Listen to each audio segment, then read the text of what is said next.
Assista a partir de agora mais um programa líder em audiência. Você está ligado na Web TV UAI. Siga-nos pelo Facebook, webtvuai.com.br. Informação de qualidade é o nosso compromisso. Se inscreva em nosso canal do YouTube. Siga-nos também pelo Twitter e fique por dentro do que acontece em Ubai e região.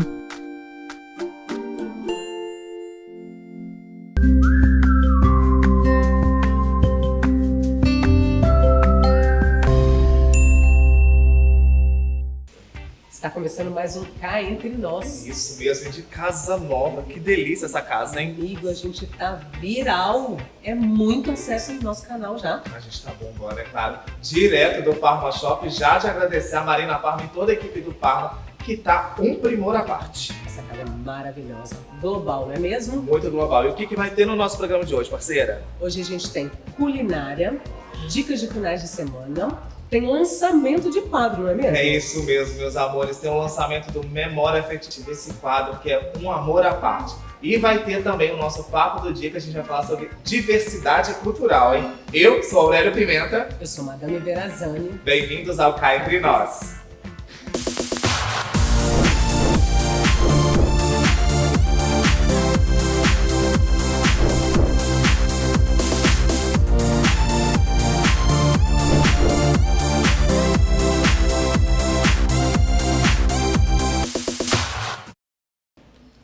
Tá na hora do nosso papo do dia.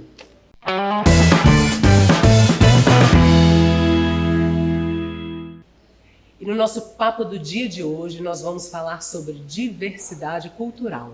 Isso aí, parceria. A gente está com os nossos entrevistados aqui hoje. Ó, eu começo com ele, Maicon Raí. Ele é ator, diretor, bailarino, professor, produtor de moda e etiqueta e produtor cultural. Seja bem-vindo, parceiro. Muito obrigado. A gente está aqui também com o Adriano Lucas, que é ator, bailarino, professor, maquiador. Além de professor e coreógrafo, ele assume o posto de diretor artístico do estúdio Aisha, Núcleo de Danças, e membro do Sindicato dos Profissionais de Dança do Rio de Janeiro. Bem-vindo. Obrigada.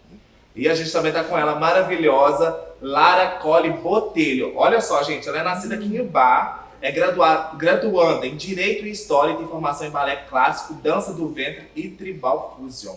Trabalha como professora e profissional de dança, atuante em congressos e espetáculos por todo o Brasil durante 5 anos.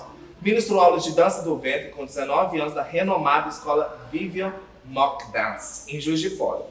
Depois de um ano, gente, ela foi embora daqui, nos deixou órfãs e foi lá para Florianópolis, onde ela arrasou na cidade, fez muita coisa e agora está aqui na nossa cidadezinha de novo, lindamente, e mamãe. Seja bem-vinda, meu amor. Prazerzão ter você aqui. Prazer estar aqui também.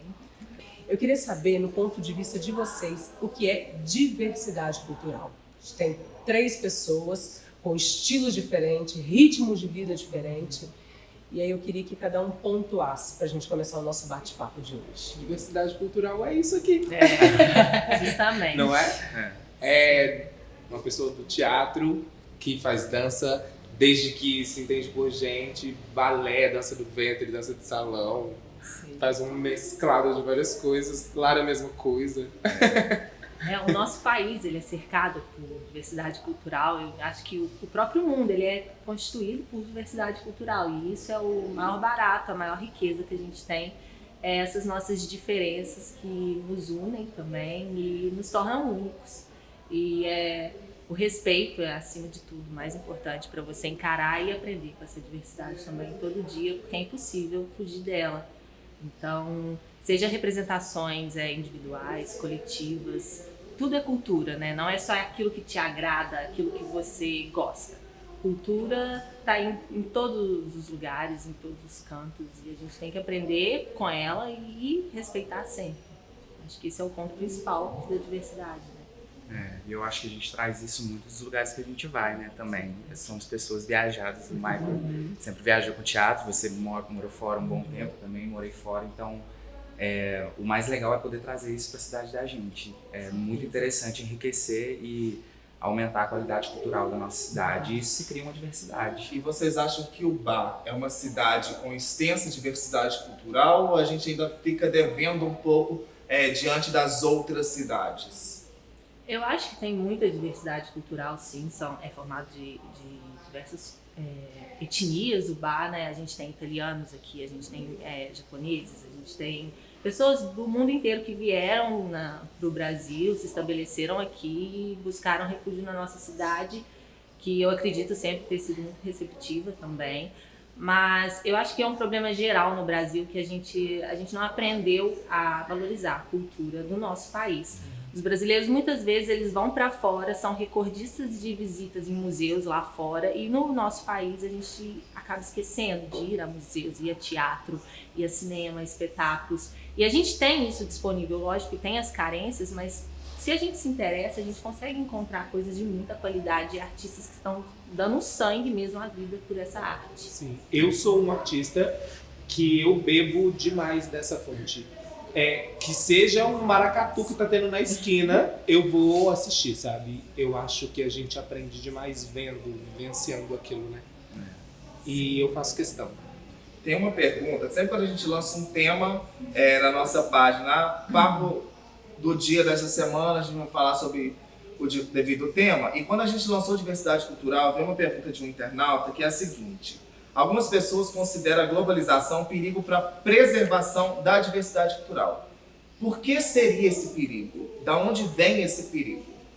Acho que hoje o acesso a viagens internacionais, a você poder fazer um intercâmbio, morar fora, isso ficou muito mais fácil.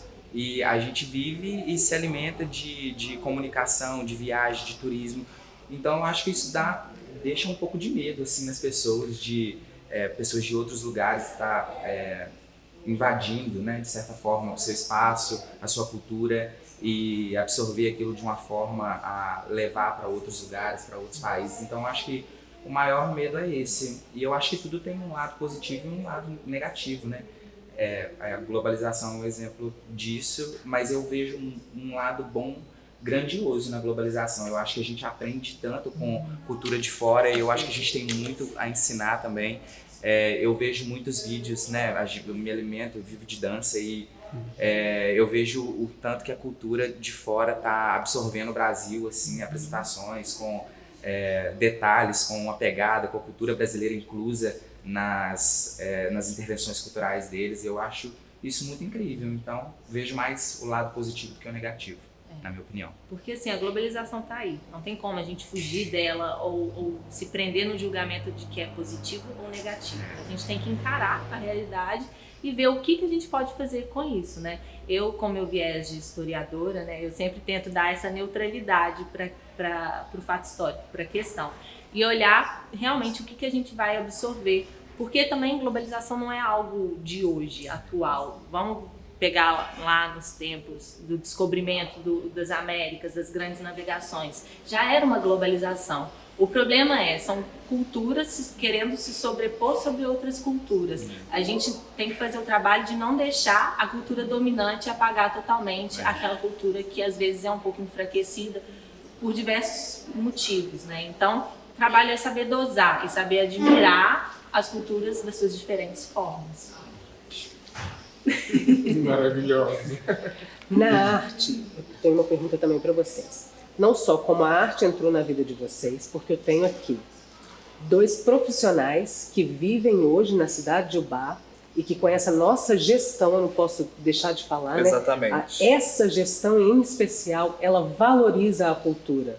Tenho 3 filhos, os meus filhos fazem aula, inclusive com o Michael, e eu vejo que existe uma preocupação dessa gestão em valorizar a cultura. Nós estávamos carentes, mas você tem uma outra veia, né? Você tem uma outra profissão, você está estudando direito, tem sua formação histórica e é mãe. Como que a arte entrou na vida de vocês? E pegando um pouquinho da resposta que vocês deram, no meio profissional de quase tudo, a gente tem um ciúme. Não sei se isso se aplica nessa questão da mistura de culturas. Vocês, quando aplicam um trabalho, a gente tem o prazer de poder estar na nossa cidade e conhecer culturas muito diferentes. Graças a vocês que viajaram e buscaram esse conteúdo, estudaram para isso, Mas isso causa ciúme? Vocês sentem no meio artístico também esse ciúme? E me conta um pouquinho como a arte entrou em vocês. Eu reparo que aqui na cidade onde a gente mora tem um pouquinho disso, mas com as pessoas que estão junto comigo, que seja no meu grupo de teatro, que sejam amigos artistas, eu faço questão de quebrar essa barreira, porque eu acho desnecessária, eu acho extremamente desnecessária e não é relevante, sabe? No final de tudo, todos estamos lutando por uma mesma causa, sabe? Que é a cultura. Então não tem necessidade disso, né? De ter rincha, de ter essas coisas. E a gente já vive num país que se investe tão pouco em cultura que se a gente fosse perder em picuinhas que são dentro da nossa própria classe, a gente vai perder ainda mais. Então cabe à classe artística se unir, se fortalecer. Por mais que, assim, é inerente ao ser humano você se comparar, você mirar o outro, mas que seja algo construtivo. Nossa, como aquela pessoa trabalha bem, eu vou me inspirar nela para fazer um trabalho cada vez melhor. Eu acho que esse tem que ser o foco do artista. Isso é a classe artística, né? Ela não se une, porque no país, quando a gente vamos fazer um corte de gastos. Vamos cortar na cultura. Sempre primeiro. Saúde e educação as pessoas não conseguem viver sem. Cultura também elas não conseguem viver. Sendo que a cultura é o viés para isso tudo, sim, né? Sim. E aí se corta. Então se a gente não tem um público unido, se a gente não tem uma classe artística unida, a gente também acaba perdendo. Sim, com certeza. E graças a essa união de artistas, a cidade tem um festival de teatro que tem, sabe? O Que é Fetuba, internacional, né? a nível internacional. Internacional. E a arte? Como que a arte entrou na vida de vocês? Então, eu acho que desde quando eu nasci. Porém, eu comecei a fazer aula num projeto que existia na época, quando eu tinha uns 5, 6 anos. A escola ligou para minha mãe e falou assim: ei, você tem um filho, um artista, você não quer colocar ele para fazer aula? Aí minha mãe me perguntou: você quer fazer aula? Eu falei assim: quero. Aí ela me pegou, fez a minha matrícula no projeto Tinha Arte e Educação, e aí eu fui. Eu era pequenininho, fui lá, lindo, maravilhoso, e crente que eu estava fazendo uma aula de dança. Eu só fui perceber que eu estava fazendo uma aula de balé clássico e jazz depois de 3, 4 meses. Com 5, 6 anos eu fazia aula de balé e eu não estava nem sabendo, porque eu não tinha conhecimento disso. E ali, meu filho, eu fui picado pelo mosquitinho. Não larguei mais. Firmou-se. Eu também, desde que eu me entendo por gente, a arte vem comigo. A minha mãe era bailarina clássica, ela dançou grávida de mim. Por sinal maravilhosa, tá, gente? No colo, te amo. É verdade. Sim, e assim que eu fiz 2 anos, eu não sabia andar, eu já estava no balé clássico, fiz até os meus 16. E dança do ventre também, já pintei, já toquei piano, tudo que é artístico eu me apaixono. E por mais que eu encare isso hoje em dia como um hobby, não mais como profissional, eu vejo que é a válvula de escape, assim. Quando eu preciso extravasar, a arte está ali para dar aquela aliviada no peso que a gente às vezes tem que carregar. Eu sempre me entendi como artista. Eu sempre fiz pintura, artes plásticas. Eu não fazia dança porque era um pouquinho fraco na minha época, assim, não era tão diversificado, não tinha uma grande cartela igual tem hoje na nossa cidade. E muito cedo eu já era envolvido completamente com a arte. Aos 14 anos eu tive a oportunidade de ir embora para o Rio, morar com os meus irmãos, e lá eu percebi uma grande qualidade de apreciação artística e de dança, então nem se fala, não tinha nem como comparar. Então foi a chance que eu vi de me ingressar profissionalmente na dança, e foi quando eu entrei em conservatório clássico e consegui estudar bastante, e isso fez toda a diferença na minha vida. Mas eu acho que eu não me descobri artista, eu acho que eu sempre fui, desde novo. É muito engraçado, porque quando você começa a fazer algo cultural, aquilo ali busca outra coisa, sabe? Eu fazia dança há muitos anos, até que um certo dia, um diretor daqui da cidade, o Lucas, foi fazer um workshop de corpo na escola que eu fazia aula de dança, e ele me viu e falou assim: ei, você não quer fazer parte da minha companhia de teatro? Eu nunca imaginei que eu fosse fazer teatro na minha vida. Eu achava que eu só sabia a dança. E aí eu peguei e falei assim: quero, vou lá ver qual é. Cheguei lá, meu filho, pronto. E um fato Surtei naquilo importante, ali. tá, É um gente? pacote completo. O Michael é o ator mais premiado da nossa cidade, junto com a Grazi Cordeiro, que é a atriz mais premiada. Então, a arte faz parte. E só uma pergunta, antes da gente ir para o nosso intervalo, vocês falaram do balé clássico. Homem no balé clássico. Como vocês lidaram? Como vocês lidaram? Ainda hoje vocês lidam com esse preconceito do homem fazer balé? Menino, eu me lembro que quando eu era criança, eu não presenciava assim, o preconceito. Eu era uma criança que dançava bem e pronto. Na fase da adolescência, eu mesmo comecei a colocar maldade, porque as pessoas me olhavam estranho. Eu chegava para me apresentar num grupo que tinha 20 e poucas meninas, ficavam todo mundo olhando assim, o que esse menino tá fazendo aí no meio com uma roupa colante?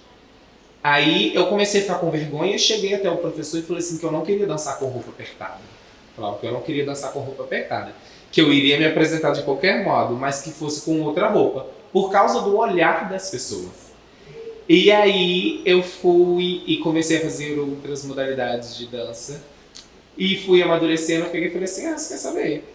Eu não tô nem aí porque o povo tá falando, eu danço pra caramba mesmo, então vamos. Vamos de roupa apertada mesmo. Eu não senti tanto esse preconceito, mas eu sei que tem muitos jovens que passam, né, por ele. E eu tive sorte de estar numa cidade grande, onde o entendimento pela arte era mais evoluído, então a gente sente essa diferença.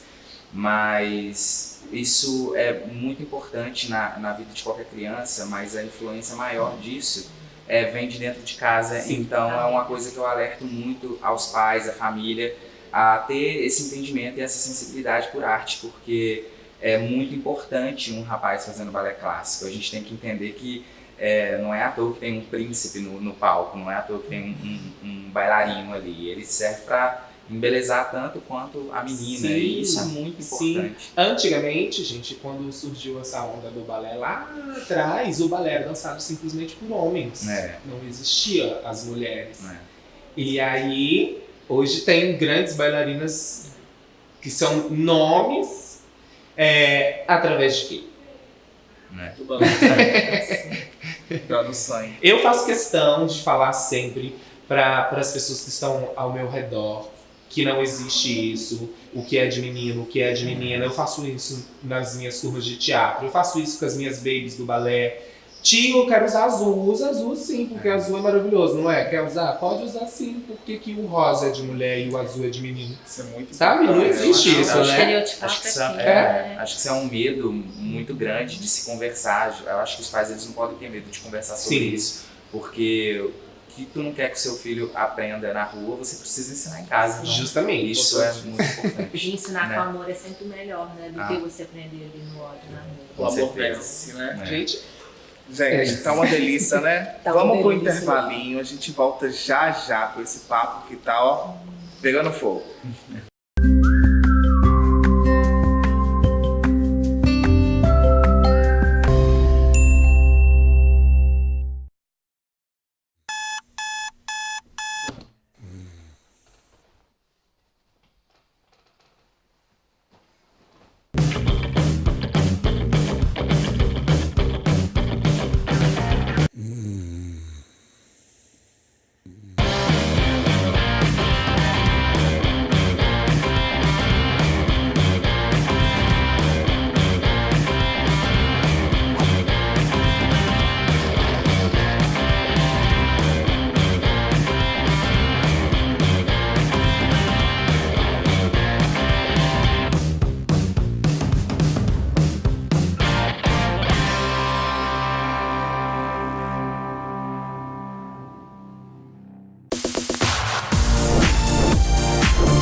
Voltamos com esse papo maravilhoso, com esse staff de gente maravilhosa, não é mesmo? É isso aí, amiga. Eu já quero voltar com uma pergunta. A gente estava no intervalo aqui, falando sobre essas loucuras nossas da vida. Eu quero saber de vocês qual foi a maior loucura que vocês fizeram por conta da arte? Nossa. Ai, eu acho assim, meu Deus, uma loucura. Uma loucura é largar a minha família nos finais de semana, gente.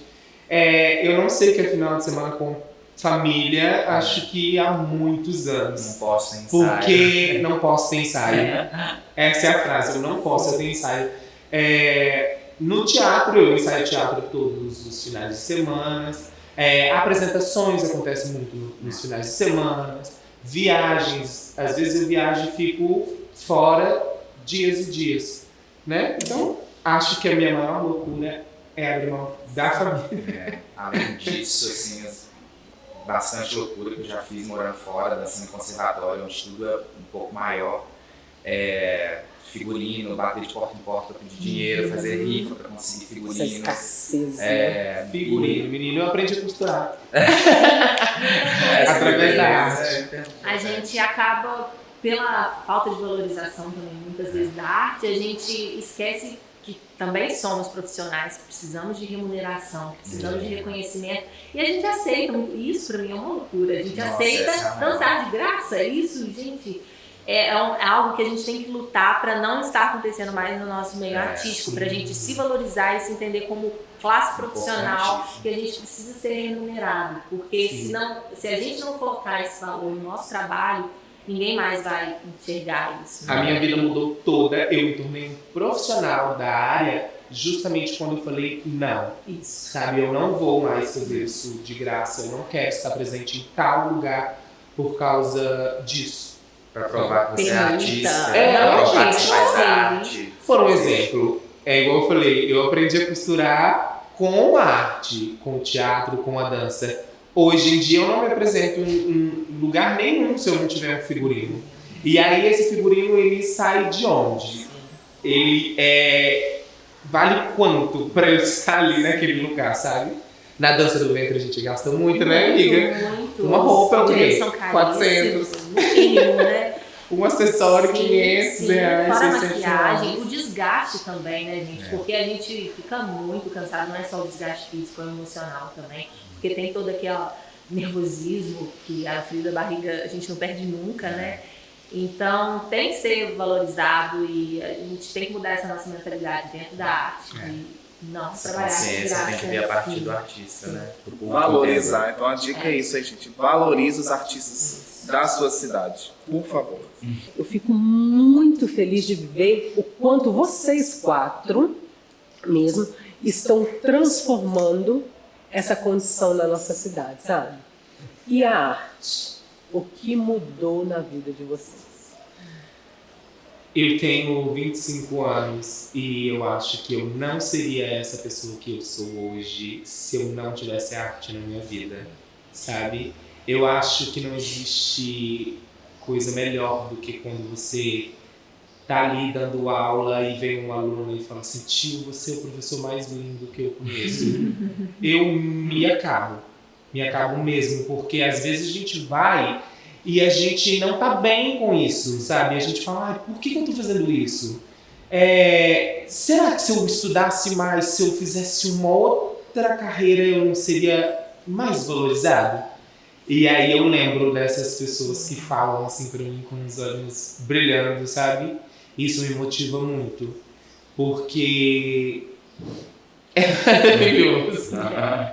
É maravilhoso também você colher os louros no final de uma apresentação e vem alguém e fala: menino, você tem noção do que você está fazendo? Você é grandioso, você é um trem, sabe? Esse ano que a gente está vivendo é um ano que foi divisor de águas na minha vida, em diferentes pontos. Mas esse ano eu ganhei um personagem, que é o personagem que Chico Buarque criou na ópera do Malandro, o personagem do Geni. Eu tenho um monólogo esse ano chamado Geni, que eu estou rodando bastante com ele. E é um espetáculo que quando acaba eu fico anestesiado, e aí as pessoas também ficam anestesiadas, mas ninguém sabe o porquê.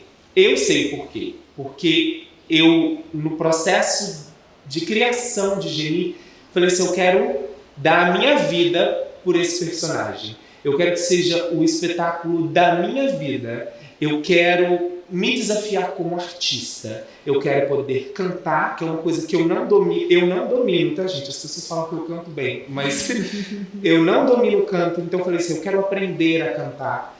Eu quero aprender a dançar, a atuar, a cantar todo mundo que tá ali com tudo que eu sei fazer. E graças a Deus, eu tenho conseguido, né, amigo? Você que me assistir. A arte é isso, eu acho que me mudou de cabeça pra baixo. E Né? a arte, ela tem esse poder eu vi muito na sua fala, de trazer a humildade pra gente. A gente saber reconhecer, assim, como você falou, eu não domino o canto, eu reconheço isso, mas eu quero. Eu vou atrás. Então a gente precisa passar por essa humildade de reconhecer o que a gente ainda não sabe, o que a gente ainda tem, o caminho que a gente precisa percorrer. E isso é essencial, porque a gente vive num mundo tão soberbo, assim, que às vezes a gente acaba deixando a humildade passar, né? Quando falam que tu acha certo ou errado, faz aquelas enquetes absurdas de ensino de arte ser parte da matéria escolar de um aluno. Gente, eu acho que é maravilhoso. Pelo amor de Deus, eu acho que deveria ter isso no maternal, gente. Faz parte da De educação. verdade. É senso crítico, verdade. né? É criar indivíduos com senso crítico. É, A arte não é só para te exatamente. embelezar. Exatamente. A arte tá ali para te chocar, para Não te é só incomodar. entretenimento. Ela Não te é só incomoda, entretenimento, ela é te tira do formação. seu Olha, centro eu me ali. arrepio tudo. Né? Porque, e sem contar a disciplina. É, Por favor, sim. gente. Os meus alunos são extremamente disciplinados. Os alunos do Adriano, a gente estava no festival de dança. Quando o Adriano olhou para a coxia, que ele viu os alunos deles todas maravilhosas fazendo abdominais aqui, ó. Eu fiquei chocado sem Ele olhou e falou assim, o que está acontecendo? São crianças. Sim. São crianças. Que aposto pra você que dentro de uma sala de aula deve dar um show. Com Que ela- certeza.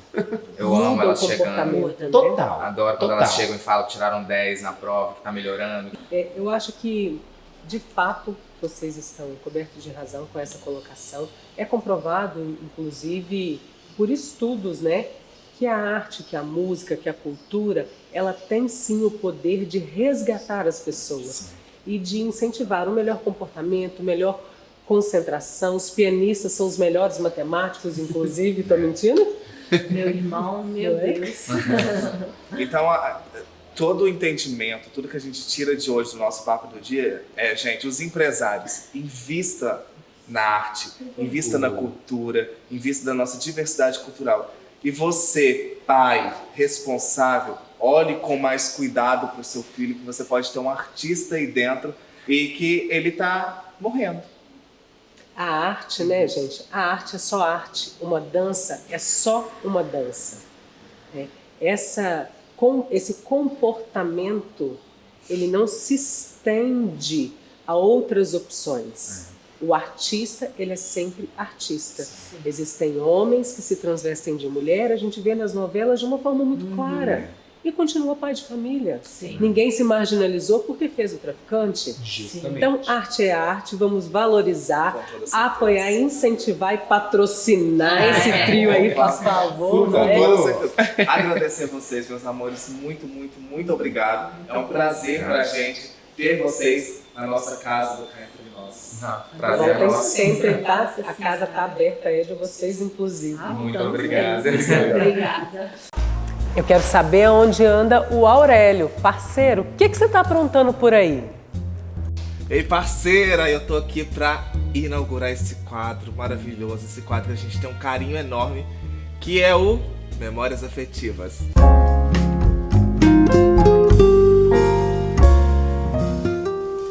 E no nossa estreia, a gente não podia estrear da melhor maneira, né? Tinha que ser da melhor maneira possível. Então eu trouxe essa mulher maravilhosa que nasceu em 5 de dezembro de 47. Gente, em breve, ela vai brindar os seus 71 anos da melhor maneira possível. Que mulher! Ela é filha de Eni Alvarenga Vieira, professora de corte e costura e modista. O pai dela foi o João Zito Vieira, ferroviário e maçom. Conhecidíssimo, amor. Família tradicional, né?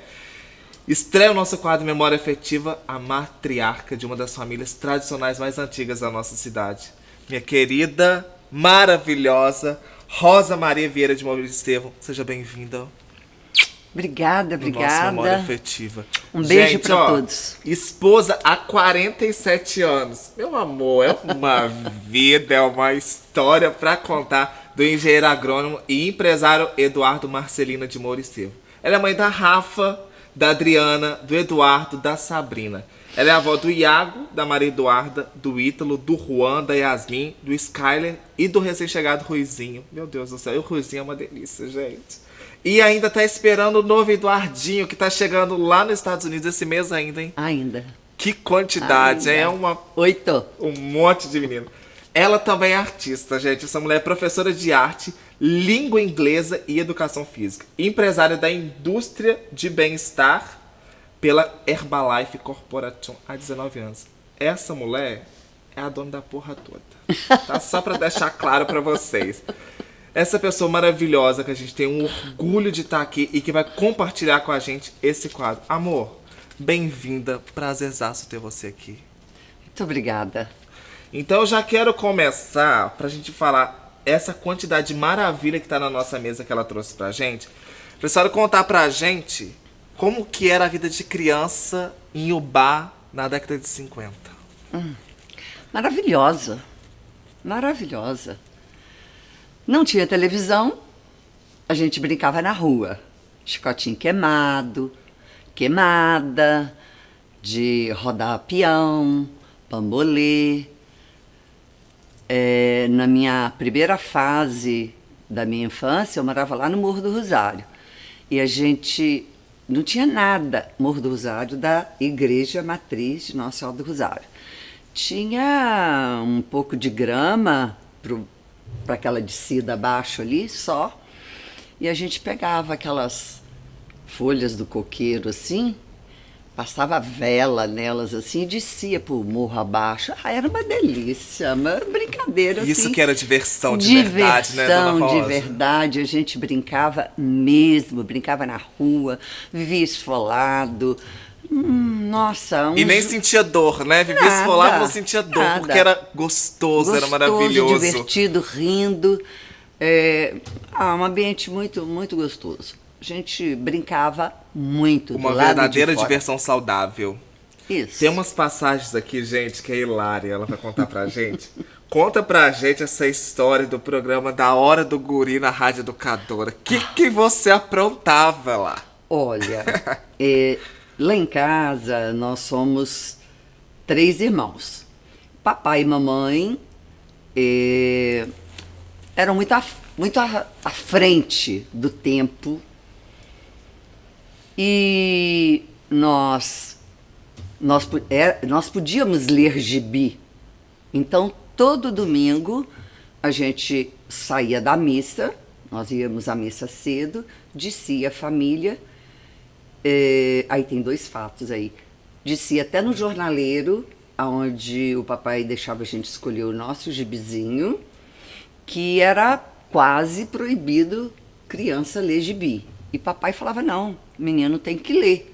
E vamos ler os gibizinhos, Luluzinha, Bolinha, Mickey, Pateta, já tinha, tá? E foi ali no jornaleiro, lá embaixo, certo? No antigo jornaleiro, que hoje continua até os dias de hoje com os filhos dele, foi lá que eu conheci pela primeira vez na vida uma maçã. Que delícia. Que era o meu único Deus. lugar de Ubá que vendia maçã. Porque chegava para ele no trem junto com os jornais, uma vez por semana.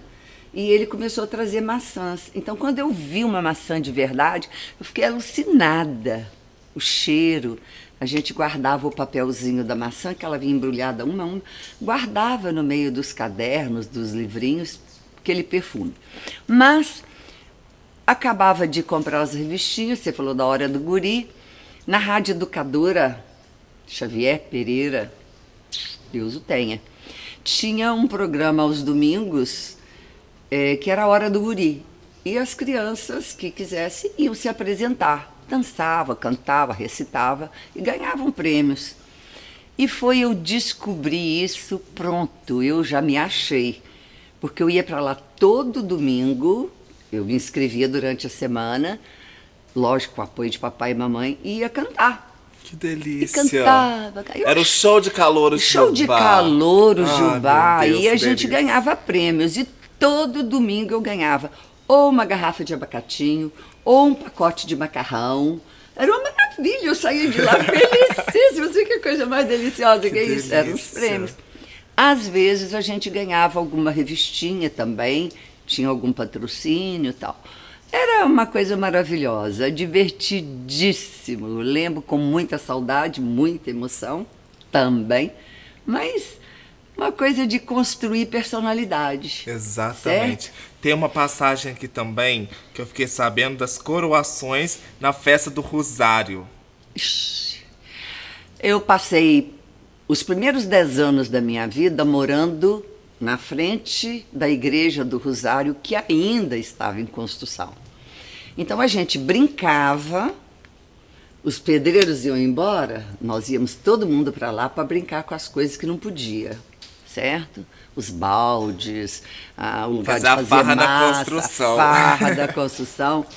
E tinham 2 momentos maravilhosos na Igreja do Rosário.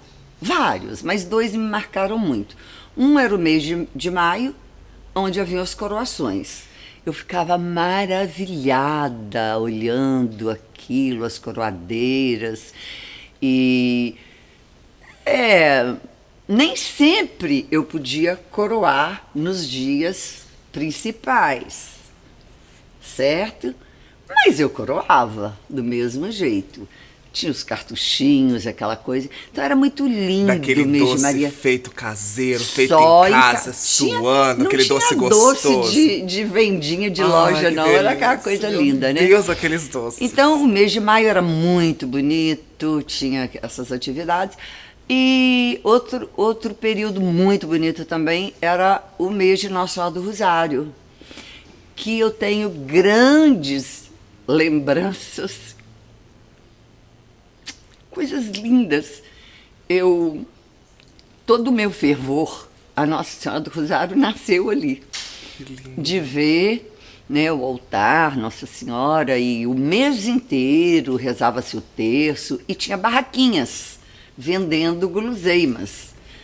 Lembro com carinho enorme, foi a primeira vez na vida o meu contato com uma vitamina de abacate. Eu nem sabia o que era Eu sou liquidificador. apaixonado com vitamina de Eu abacate. amo até hoje, eu acho que veio ali. Nossa, que delícia. Mas a gente não tinha liquidificador em casa, certo? Nada.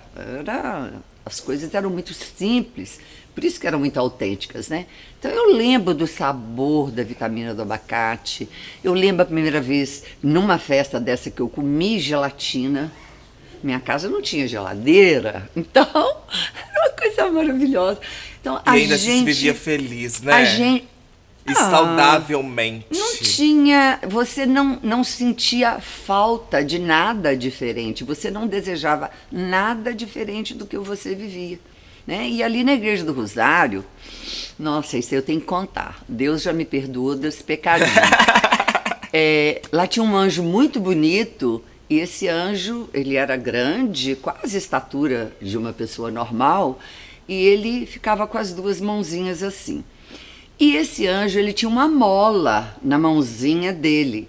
Era para você botar as moedas. Moedinha do Quando ele açãozinho, punha a aquela. moeda, ele balançava a mão e a cabecinha dele balançava. Era uma coisa maravilhosa. Não sei onde foi parar esse anjo.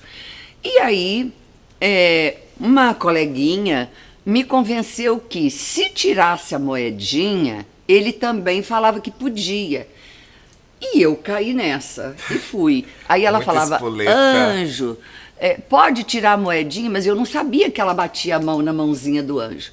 Eu cheguei em casa de moedinha, mamãe, como é que foi isso? Vou contar, menino, o pau comeu. Teve Não cor em pode, casa. tal. Mas ai, olha que coisa mais linda, olha a inocência. Anjinho, posso tirar o dinheiro? Aí, como você esbarrava na mãozinha, a mola Ele balançou fazia, a cabeça e você pegou dinheiro. Eu falava, mamãe, mas o anjo deixou. Ah, muito lindo lembrar, delícia. né? Que inocência, né? Maravilhoso. E aí Lindo, agora a gente lindo, vai um lindo. pouquinho para parte da adolescência. Eu vi esse porta-retrato maravilhoso aqui e eu já Muito quero lindo. saber da história que esse porta-retrato e essa foto provoca aí. Já pode me contar para o nosso Olha público. só, gente, essa foto aqui, ela, lógico, é muito antiga, né? Eu estava fazendo 15 anos. Foi a primeira vez que a minha mãe me levou no salão da dona Maria José Alvim. Acho que foi o primeiro salão que teve em Ubá. E falou com a dona Maria José, arruma o cabelinho dela para ela fazer umas fotos, porque é aniversário dela. E a mamãe foi embora cuidar das coisas dela e eu falei para a dona Maria José, olha, mas a mamãe falou que é para eu cortar um pouco os meus cabelos e a senhora passar... Ah, era uma rinçagem que escurecia o cabelo. Porque Sempre sou loira, eu, maravilhosa. né? Aí eu achei, não, vou arrasar. Cheguei em casa com o cabelo mais curto, escuro. Quando eu cheguei, a mamãe... Cadê minha filha? O que você fez? Traz a Rosinha de volta. Aí o papai, calma, calma, calma. Isso passa, o Esse cabelo é o papai. cresce. Esse é o papai. E essa mamãe? E a mamãe. Meu Deus, Coisas que lindas. lindo. Aí daí nasceu essa história que eu tô contando pra você, maravilhosa. Uma E aí, vida maravilhosa. A gente já vem pra parte que você já toma gosto pela arte, né? Que Isso. você já se joga pra arte, que aí você vai lá pro balé aquático, aí, Isso. aí tem o voleibol também, né? E essa inauguração da piscina do Tabajara, o que foi isso? Mulher, Não espalha conta, não, traz- porque senão... Vai ficar cá entre nós, só Não tem ficar jeito, entre nós. né? Poxa, o papai participava lá da diretoria do clube e não tinha piscina ainda, o clube. E quando juntava os montes de areia, o caminhão entornava aquele monte de areia, papai ia para lá jogar bilhar com os amigos, Dr. Ângelo Porto e outras pessoas super conhecidas, e a gente ia para o monte de areia, brincar no monte de areia, onde foram feitas a piscina do Tabajara. Então, é uma lembrança. Eu chego naquela piscina, eu me vejo rolando no monte de areia. E o balé areia. aquático era tão famoso na cidade, o né? balé Aquela coisa aquático, linda. eu fui impelida. Quando a minha mãe e meu pai, eu já falei, eles não eram muito dentro da época. Aham. Eu fiz balé clássico, Lindo. coisa que raramente tinha o bar. Comecei a estudar inglês, eu era muito nova, raríssimo. Quando o Ibeu chegou em Ubá, eu já fazia inglês com o Sr. Ulisses Campos. As pessoas mais antigas Vai lembrar já do vão Sr. lembrar. Ulisses, com certeza. Né? E eu fui me aproximando, fui lá... não tinha piscina em outro lugar, só na praça de esporte. E eu me encantei com as meninas fazendo balé. E aí eu procurei, eu sou Heitor, Dona Elza, eu falei, eu quero também. Aí eu sei que a Dona Elza me olhou assim, eu era uma vara de virar tripa. Magrela, aquela coisa. Ela, pois não, vamos ver se você sabe nadar e tal, sei e tal. Então, comecei ali no balé, num período que as famosas do balé, elas já estavam casadas, casando, saindo E dura de muito Ubá. pouco a vida útil de uma bailarina, né? Porque você já chega aí aos 25 anos, pro pessoal da arte já tá velho. A questão do balé era uma questão conceitual de época. A moça noivou, casou, tem que ficar no balé mais não, acabou. Já dá oportunidade pro outro. Aí eu ia pegando as rebarbinhas, né? Já ia entrando, já ia fazendo aquela arte ali. Nadei muito, maravilha, foi muito educativo, porque Que delícia. foi um casal extremamente alinhado na boa educação, na postura, tudo.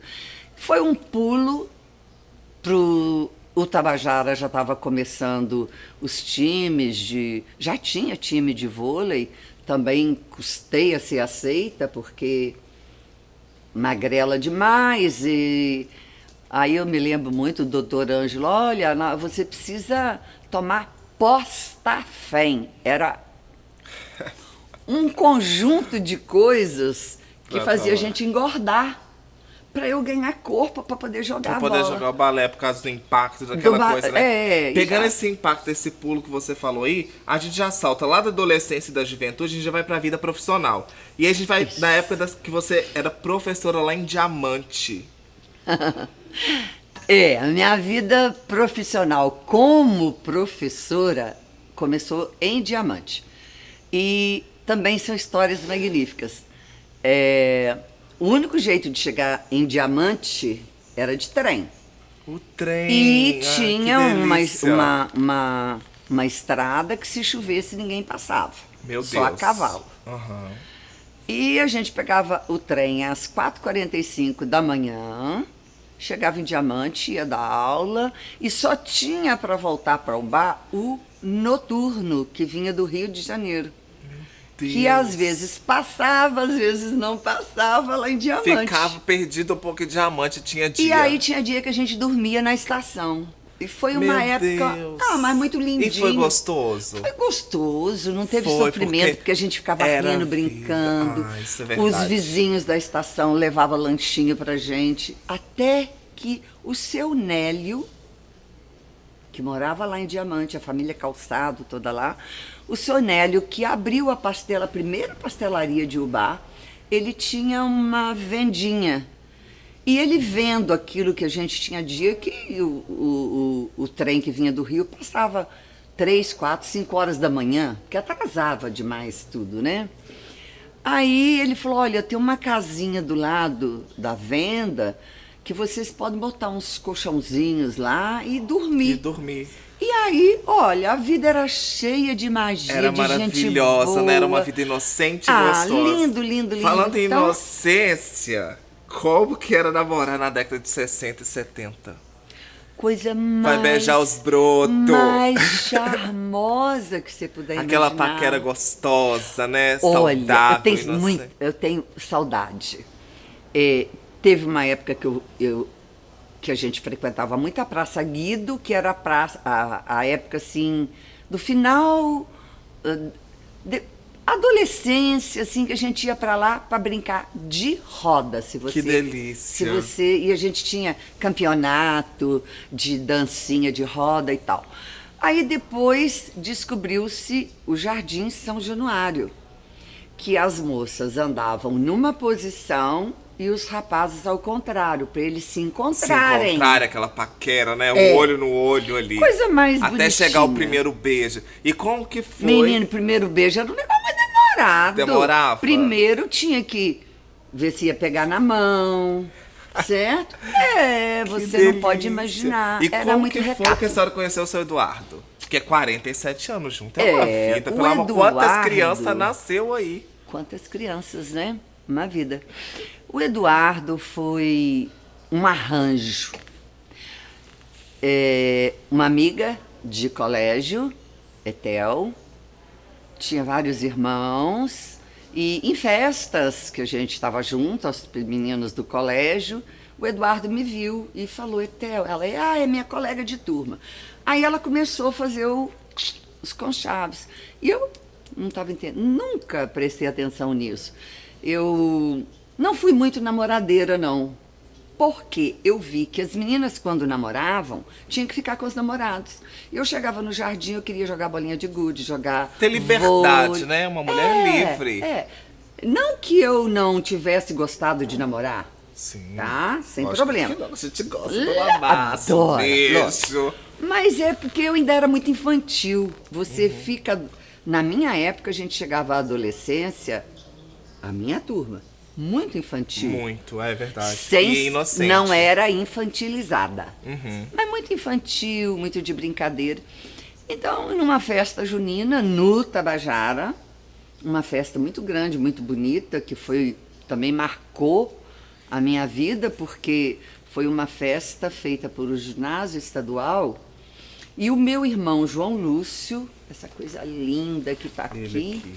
Quem que é o João Lúcio? Esse aqui, João Lúcio. O João Lúcio, ele era um galã. Meus irmãos são lindos. Que lindo. Quem tá aqui? Tá o João Lúcio. João Lúcio, Jacques e eu. Que lindo. Aí, o João Lúcio, nos festejos lá do ginásio, ele entrava, estava começando o iê. Você já ouviu falar no iê, meu filho? Confesso que não. O precursor do rock and roll. Que delícia! Então, e onde os rapazes audaciosos mascavam chicletes e botavam camisa vermelha. E o meu irmão entrou no clube de moto, de camisa vermelha e mascando chicletes. E aí eu virei a garota da onda, né? A irmã do João, e tal. E aí foi quando eu conheci o Eduardo. Ele me tirou para dançar. O João Lúcio ficava assim, que era pra gente se afastar, não ficar tão juntinho. Não muito junto. E o Eduardo falou, quem é esse menino chato aí? Eu falei, meu irmão, sorria, porque ele é muito ciumento. Não é assim o namoro. E foi indo e construiu essa vida sólida, feliz, maravilhosa. Uma grande união com respeito, né? E liberdade. Muito. Você falou uma coisa muito importante. Respeito. Né? Porque o amor, ele passa por diversas fases. Ele é testado o tempo inteiro, né? Ele passa. E se tiver conhecimento integral da pessoa, tiver respeito por ela, ele não morre. Jamais. Ele só muda de fase, como você falou. Agora, o amor só muda de fase. Eu agora, por exemplo, menos de um mês, eu faço 71 anos. E eu olho e falo assim, gente, mas não pode. Tem alguma coisa errada, porque eu me sinto ainda, não vou falar nos 25, 30, mas eu me sinto ainda com 40 e poucos anos, 30 e tantos. Ainda assim. traz aquele frescor.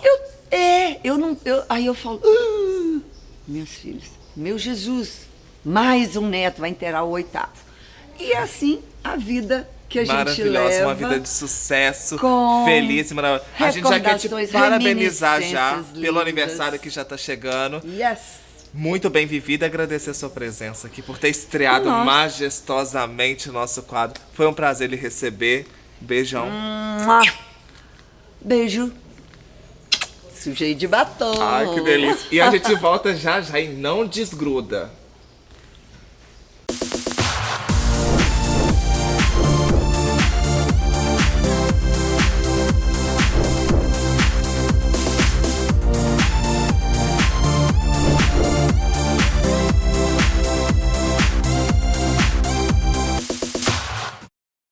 Ei, parceira! Depois desse papo maravilhoso que a gente teve aqui, que delícia esse quadro. O que você tá aprontando nessa cozinha aí? Conta pro nosso público, conta!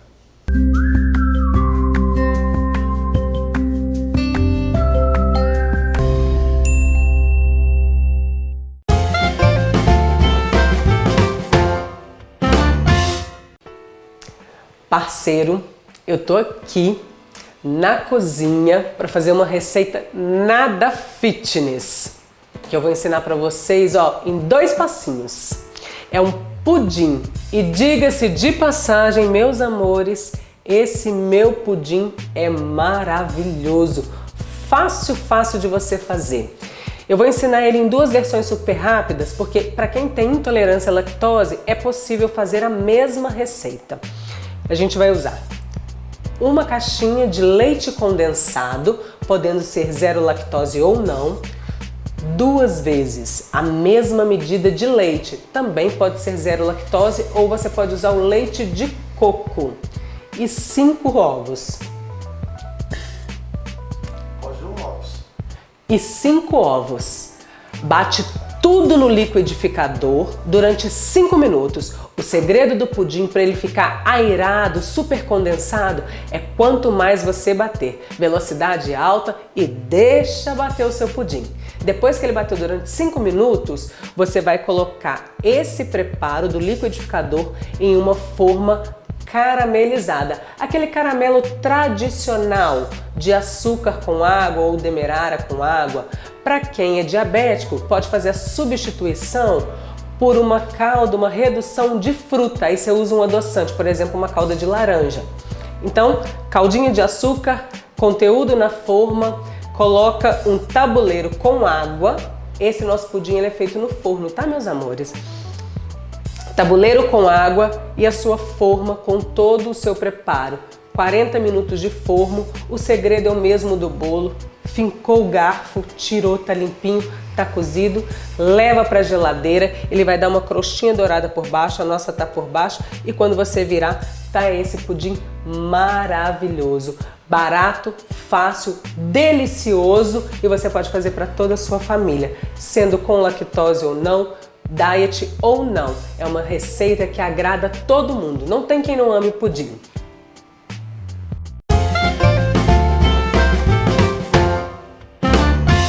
E chegou ao fim mais um programa Cá Entre Nós. A gente quer agradecer o carinho de todos vocês, o sucesso que está sendo esse programa na boca do povo, hein? E já agradecer os nossos parceiros, né, claro. A Parma Shop pela belíssima casa que você deu pra gente. Isso aí, a nossa casa oficial do Cá Entre Nós. Agradecer a Marina Parma e toda a equipe que, de um primor à parte, sempre está cuidando da nossa casa. A Carmen Stephens e Lucinha Menezes, que me veste e me produz. Maravilhosamente. E quem me veste hoje é a Tribos Multimarcas, a quem a gente quer agradecer mais uma vez, hein? Maquiagem e cabelo, Brenda Hair Makeup. Arrasou, não é, amigo? Aquela que cuida para deixar a gente maravilhosa assim. E agradecer a toda a nossa equipe, a direção comercial e marketing por conta de Rafael Estevam. Diretoria artística, Maicon Raí. Isso aí. E a nossa direção geral fica por conta de Gerson Filho. E agradecer a toda a Web TV Uai que faz a realização do nosso programa. Nós voltamos na sexta-feira, de 11 ao meio-dia, com um programa inédito. Isso aí. Você pode assistir a gente a hora que quiser, 24 horas por dia no nosso portal de notícias. Ó, fica com um beijo e se cuidem. Bom final de semana.